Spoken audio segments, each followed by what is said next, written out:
अच्छा जी, तो question number 4 है। इसमें कहता है कि अगर आपके पास 4 पॉइंट गिवन है, पॉइंट ए, पॉइंट बी और point C and point D है, ठीक है? इन पॉइंट्स की मदद से आपने फाइंड करना है के की वैल्यू। वो कहता है कि find k so that the line joining A, B and the line joining C and D are parallel. आपने एक दफ़ा ये चेक करना है कि ये दोनों लाइन है, एक आपके पास ये 2 पॉइंट्स है, इन दोनों को आप फाइंड कर लेंगे स्लोप, तो इन दोनों का भी स्लोप फाइंड कर लेंगे। फाइंड करने के बाद दोनों को आप एक दफ़ा क्या रखेंगे, पैरेलल रखेंगे, और इसी क्वेश्चन को एक दफ़ा परपेंडिकुलर के लिए कर लेंगे, ठीक है? तो सबसे पहले पॉइंट्स जो गिवन इन पॉइंट्स को लिखेंगे कि पॉइंट्स ए है 7 3, पॉइंट बी पे k-6, यहाँ पर k है, ठीक है? k को फाइंड करना है। और सी पॉइंट पे -4 5 है, डी वाले पॉइंट -6 एंड 4 है। अब हम पहले स्लोप फाइंड कर लेंगे ए बी के लिए, तो इसका नाम रखेंगे स्लोप 1, ठीक है? m1 नाम रखेंगे। m1 is equal to slope of A B. Slope of A B के लिए स्लोप का फार्मूला फिर वही फार्मूला है जो हमने 4.3 के शुरू के जितने भी क्वेश्चंस किए उन तमाम क्वेश्चन में वही फार्मूला यूज़ किया था कि y2 minus y1 divide by x2 minus x1। तो यहाँ पे अगर देखें तो ये आपके पास x1 है और ये y1 है, ये x2 है और ये y2 है। तो y2 की जगह पे क्या लिखेंगे, -6, फार्मूले के अंदर माइनस है, और y1 के जगह पे 3, तो -6 -3 डिवाइडेड बाई x2 के जगह पे k है, k -x1 के जगह पे 7, ठीक है? यहाँ पर 7 लिखेंगे। तो -6 -3 करने से ये -9 आएगा डिवाइडेड बाई k -7। ये हमने a और b का स्लोप फाइंड किया है। अब हम फाइंड कर लेंगे सी डी का स्लोप। सी डी के लिए हम कर लेंगे कि स्लोप 2, ठीक है? सेकंड स्लोप है, ये पहला स्लोप फाइंड किया था, अब हम सेकंड स्लोप फाइंड कर लेंगे, तो इसका नाम रखेंगे m2। Slope of C D के लिए फिर वही फार्मूला यूज़ होगा, तो ये आपके पास x1 और ये y1, ये x2 और ये y2 है। तो फार्मूला आपको याद है कि y2 माइनस y1 है, तो y2 की जगह पे 4 है, 4 माइनस y1 की जगह पे 5 डिवाइडेड बाई x2 की जगह पे -6, फार्मूले के अंदर माइनस है, और x1 की वैल्यू भी माइनस है, तो ये माइनस फार्मूले वाला माइनस के साथ मिलके प्लस बन जाएगा। तो यहाँ से 4 minus 5 which is equal to -1 divided by -6 plus 4 is equal to क्या होगा, -2 होगा। तो माइनस माइनस के साथ कैंसिल, यहाँ पे 1/2 आएगा। अब हमने ये चेक करना है कि ये दोनों पैरेलल है, ठीक है? पहले कंडीशन में हमने इसको क्या रखना है, पैरेलल रखना है। तो पैरेलल के लिए आपको ये कंडीशंस पता है कि स्लोप उस टाइम पैरेलल होती है, दो लाइंस आपके पास, जब इन दोनों का स्लोप आपस में क्या हो, बराबर हो। तो यही लिखा हुआ है कि ए बी और सी डी का जो स्लोप है ये दोनों पैरेलल होगा, उस टाइम होगा जब slope 1 is equal to slope 2, ठीक है? m1 is equal to m2, जब दोनों का स्लोप बराबर आएगा तो ये एक दूसरे का पैरेलल होगा। तो m1 की वैल्यू -9 डिवाइडेड बाई k-7 है, इज इक्वल टू m2 की वैल्यू 1 डिवाइडेड बाई 2 है। इनको हम क्रॉस मल्टीप्लाई कर लेंगे तो ये इसके साथ मिलके -18 बन जाएगा, इज इक्वल टू k-7। अब इस 7 को इस साइड पे शिफ्ट कर लो, तो k इज इक्वल टू -11। ये हमने k की वैल्यू यहाँ पर फाइंड कर लिया। इसका कंडीशन था कि ये आपके पास दोनों लाइन क्या थे, पैरेलल थे। अब हम इसी k की वैल्यू फाइंड कर लेंगे बाय यूजिंग परपेंडिकुलर। अच्छा जी, अब हमारे पास परपेंडिकुलर वाले केस है, तो यहाँ पे है कि स्लोप ऑफ ए बी और slope of C D perpendicular होगा। किस टाइम होगा, जब इन दोनों स्लोप को मल्टीप्लाई करके आंसर क्या आए, -1 आए। तो दोनों स्लोप को मल्टीप्लाई कर लेंगे, आंसर अगर -1 आ जाए तो ये आपके पास क्या है, परपेंडिकुलर है, ठीक है? इस मेथड से हम के की वैल्यू यहाँ पर फाइंड कर लेंगे। तो स्लोप 1 की जगह पे -9 divided by k-7 multiply by slope 2 की जगह पे 1 divided by 2 is equal to -1 है। अब यहाँ से इसके साथ मल्टीप्लाई करने से क्या आएगा, -9 ठीक है। और ये आप इसके साथ मल्टीप्लाई कर लो तो ये क्या होगा 2 इंटू, इसको अगर आप एक और स्टेप लिखना चाहे तो आप ऐसे लिख सकते हैं कि ये आपके पास होगा -9 डिवाइडेड बाई 2 इंटू के -7 इज इक्वल टू -1 होगा। ठीक है। अब यहाँ से ये इसके साथ मल्टीप्लाई होगा तो यहाँ पर क्या आएगा, माइनस आएगा। तो -9 इज इक्वल टू -2 इंटू के -7, तो ये -9 इज इक्वल टू, ये इसके साथ मल्टीप्लाई होगा तो के के साथ प्लस, प्लस माइनस -2 के माइनस माइनस प्लस, तो 2 को 7 के साथ मल्टीप्लाई करने से 14 आएगा। अब ये जो आपके पास 2k है इसको इस साइड पे शिफ्ट कर लो तो ये प्लस हो जाएगा 2k, और यहाँ पर 14 है, 14 में से इस 9 को इस साइड पे लेके आएंगे तो ये आपके पास क्या होगा 23 होगा। और यहाँ से 2 मल्टीप्लाई में है तो इधर आके क्या होगा, डिवाइड होगा। तो k is equal to 23 divided by 2। तो k की दो वैल्यूज हमने फाइंड किया है, एक पर दो लाइन आपस में पैरेलल है उसके लिए, और अगर आपके पास पॉइंट्स आपस में क्या हो, परपेंडिकुलर हो, तो उसके लिए भी फाइंड किया है। तो पैरेलल के लिए अलग वैल्यू है और परपेंडिकुलर के लिए अलग वैल्यू है। चलिए जी, अब हम कर लेंगे क्वेश्चन नंबर 5। क्वेश्चन नंबर 5 में ये है कि शो डेट, आपने ये शो करना है कि 3 पॉइंट्स है, पॉइंट ए, पॉइंट बी और पॉइंट सी है। तो ये आपके पास जो पॉइंट्स है ये आपने लास्ट पे ये शो करना है कि ये आपके पास राइट एंगल ट्राइंगल है। ठीक है, राइट एंगल ट्राइंगल है तो आपने ये शो करना है कि ये तीनों पॉइंट्स आप ड्रा कर लेंगे और इसको राइट एंगल ट्राइंगल शो कर लेंगे। तो एक पॉइंट ये है, दूसरा पॉइंट ये है और तीसरा पॉइंट आपके पास सी है। तो ये आपके पास ट्राइंगल है ए बी सी है। ठीक है, तो सबसे पहले हम फाइंड कर लेंगे ए और बी के लिए स्लोप ऑफ ए बी। तो इस स्लोप का नाम रखेंगे m1। तो यहाँ पे ये आपके पास a है और ये b है, तो ये x और ये y, ये x और ये y, तो ये x1, ये y1, ये x2, ये y2 है। अब y2 माइनस y1 लिखेंगे तो 7 minus 1 divided by x2, 2 minus x1 की जगह पे 6, तो ये आपके पास 6 divide by -4 which is equal to -3 divide by 2। अब आप फाइंड कर लेंगे स्लोप बी सी के लिए। तो बी सी के लिए फिर वही फार्मूला यूज़ कर लेंगे कि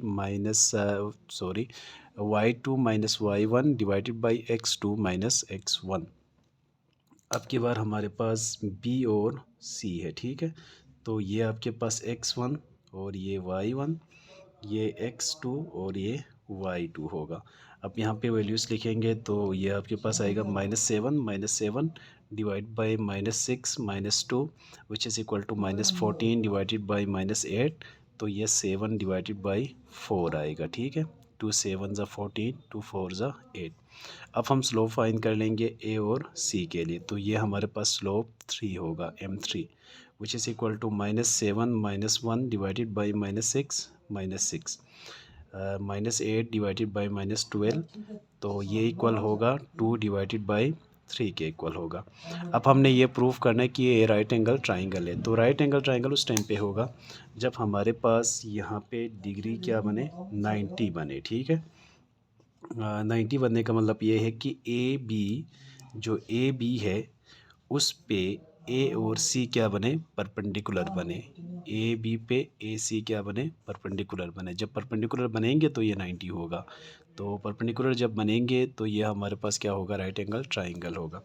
इसके लिए हम यहाँ पे लिखेंगे कि सिंस स्लोप m1 और m3, यानी m1 मतलब ए बी और m3 ए और सी है, तो m1 m3 is equal to m1 की वैल्यू सब्स्टिट्यूट कर लेंगे तो -3 डिवाइडेड बाई 2 और 2 डिवाइडेड बाई 3। तो इन दोनों को जब मल्टीप्लाई कर लेंगे तो ये आपके पास 2 2 के साथ कैंसिल होगा और यहाँ से 3 3 के साथ कैंसिल होगा, तो आंसर क्या आएगा, -1 आएगा। तो ये -1 इस चीज़ को शो करता है कि A B which is perpendicular to A C, ये आपके पास ए बी परपेंडिकुलर है ए सी पे। तो जब ये परपेंडिकुलर होगा तो इसका मतलब ये 90 डिग्री होगा। 90 डिग्री जब होगा तो ये राइट एंगल ट्राइंगल होगा। क्वेश्चन नंबर 6 के अंदर 3 पॉइंट हमारे पास गिवन है कि ए बी सी है, ठीक है। और 3 पॉइंट के साथ साथ यहाँ पर ये लिखा हुआ है कि ये आपके पास एक पैरेललोग्राम है। तो इसकी वर्टिसेस की अगर बात कर ले तो 4 वर्टिसेस होती है कि ए बी सी और डी। अब ए वाले पॉइंट्स हमारे पास गिवन है कि 7 और -1, बी पॉइंट पे -2 और 2, सी जो पॉइंट है उस पे 1 एंड 4 गिवन है। अब हमने फाइंड करना है कि ये वाली वैल्यूज़, यहाँ पे एक्स वाई लिख लो या x1 x2 लिख लो या ए बी लिख लो, जो भी आपने लिखना है वो आपकी मर्ज़ी है। अब इस पॉइंट को हमने फाइंड करना है। इस पॉइंट को फाइंड करने के लिए हमें ये पता है कि वैसे अगर एक दफ़ा जनरल बता दे तो हमें ये पता है कि ए और बी का स्लोप बिल्कुल इक्वल होना चाहिए सी और डी स्लोप के, क्योंकि ये दोनों साइड्स आपस में हमेशा क्या होता है, इक्वल होता है। अब इसी चीज़ को हम यहाँ पर अप्लाई कर लेंगे, या हम ये भी कर सकते हैं कि ए से लेकर डी तक का स्लोप वो इक्वल होना चाहिए बी से लेकर सी तक का स्लोप, क्योंकि ये दोनों साइड भी क्या है, आपस में इक्वल है। तो ये पॉइंट्स हमारे पास गिवन है कि ए बी सी और डी है। अब हमने ये प्रूफ करना है कि ए और बी इक्वल है सी डी के। तो सबसे पहले हम स्लोप फाइंड कर लेंगे कि slope A B, slope of A B और स्लोप ऑफ सी डी आपस में क्या है, इक्वल है। तो स्लोप ऑफ ए बी के लिए हम यहाँ पर लिखेंगे, तो स्लोप का फार्मूला फिर वही है कि y2 minus y1 divided by x2 minus x1। तो यहाँ से हमारे पास 2 + 1 divided by -2 minus 7 is equal to y minus 4 divide by x minus 1, क्योंकि यह आपके पास c और d है। तो c और d पॉइंट्स को देखें तो c और d के अंदर ये आपके पास x1 है और ये y1 है, ये x2 है और ये y2 है। तो y2 की जगह पे क्या है, y है, माइनस y1 की जगह पे 4 डिवाइडेड बाई x2 की जगह पे x है, माइनस x1 की जगह पे 1 है। तो इन दोनों नंबर को जब प्लस कर लेंगे तो ये आपके पास 3 आ जाएगा, और यहाँ से माइनस माइनस प्लस लिखेंगे यहाँ पे माइनस, तो ये 9 आएगा is equal to y minus 4 divide by x minus 1। एक कंडीशन हमने यहाँ पे प्रूव कर लिया, ठीक है। अब यहाँ से हम इसको क्रॉस मल्टीप्लाई कर लेंगे, तो क्रॉस मल्टीप्लाई कर लेंगे तो ये जो आपके पास 9 है ये इधर आएगा, तो -9 इंटू वाई माइनस 4, और ये इस साइड पे चला जाएगा तो 3 इंटू एक्स माइनस 1। अब यहाँ से 3x minus 3 is equal to -9y minus minus plus 36। अब यहाँ से इस पूरे नंबर को एक साइड पे शिफ्ट कर लो, तो ये आपके पास 3x प्लस ये इधर आके 9y माइनस 3 माइनस 36, क्योंकि 36 इस साइड पे प्लस में है तो यहाँ पे आके माइनस होगा, इज इक्वल टू 0। अब यहाँ से 3x plus 9y minus minus minus plus लिखेंगे माइनस, तो ये बनेगा 39 इज इक्वल टू 0। अब इस पूरे इक्वेशंस को अगर हम 3 से क्या कर लें, डिवाइड कर लें, क्योंकि यहाँ पर भी 3 है और यहाँ पर भी 3 का फैक्टर है, इधर भी 3 का फैक्टर है। तो यहाँ से हमारे पास x बच जाएगा, प्लस यहाँ पर क्या बचेगा 3y minus 13 is equal to 0। ये हमारे पास इक्वेशन नंबर 1 है, ठीक है। अब इक्वेशन नंबर 1 फाइंड करने के बाद हम फाइंड कर लेंगे इक्वेशन नंबर 2 को। अच्छा जी, अब इक्वेशन नंबर 2 के लिए हम ये कर लेंगे कि slope of A D is equal to slope of B C. Slope of A D की जगह पे y minus 7 divided by x plus 1 is equal to B C की वैल्यू आएगा 4 माइनस 2 डिवाइड बाई 1 प्लस 2। ये आपको formula याद है कि y2 minus y1 divided by x2 minus x1 से फाइंड किया है, ठीक है। अब यहाँ से y minus 7 divided by x plus 1 is equal to 4 minus 2 करने से 2 divided by 1 plus 2 which is equal to 3। अब यहाँ से क्रॉस मल्टीप्लाई कर लेंगे तो यहाँ पे होगा 3y minus 21 minus 2x minus 2 is equal to 0। मैंने इसको इसके साथ मल्टीप्लाई किया, इसको इसके साथ भी मल्टीप्लाई करके दोनों नंबर को एक साइड पे शिफ्ट किया है। अब यहाँ से इस पूरे इक्वेशंस को अगर माइनस के साथ मल्टीप्लाई कर ले तो ये माइनस वाले क्या बनेगा, प्लस बन जाएगा। तो ये आपके पास 2x और ये माइनस बन जाएगा -3y और -21 -2 है, तो ये आपके पास -17 बनेंगे। ठीक है, इज इक्वल टू 0। अब यहाँ से हम इक्वेशन नंबर 1 और इक्वेशन नंबर 2 को ऐड कर लेंगे। तो इक्वेशन नंबर 1 की value x + 3y - 13 is equal to 0। Equation number 2 की value 2x - 3y - 17 is equal to 0। तो ये दोनों आपस में कैंसिल हो जाएगा और यहाँ पे आएगा 3x - 30 इज इक्वल टू 0। अब यहाँ से 30 को एक साइड पे शिफ्ट कर लो, तो 3x is equal to 30, x is equal to 30 divided by 3 होगा, तो x इज इक्वल टू 10 आएगा। ठीक है, 3 × 1 = 3, 3 × 10 = 30। अब इस x की वैल्यू को किसी भी इक्वेशंस के अंदर आप पुट कर ले तो किसकी वैल्यू मिलेगी, y की वैल्यू मिलेगी। इसको हम पुट कर लेंगे इक्वेशन नंबर 1 के अंदर, यानी इस इक्वेशंस के अंदर हम वैल्यूज़ को क्या कर लेंगे, रिप्लेस कर लेंगे। जहाँ पर भी x है वहाँ पर क्या लिखेंगे, 10 लिखेंगे।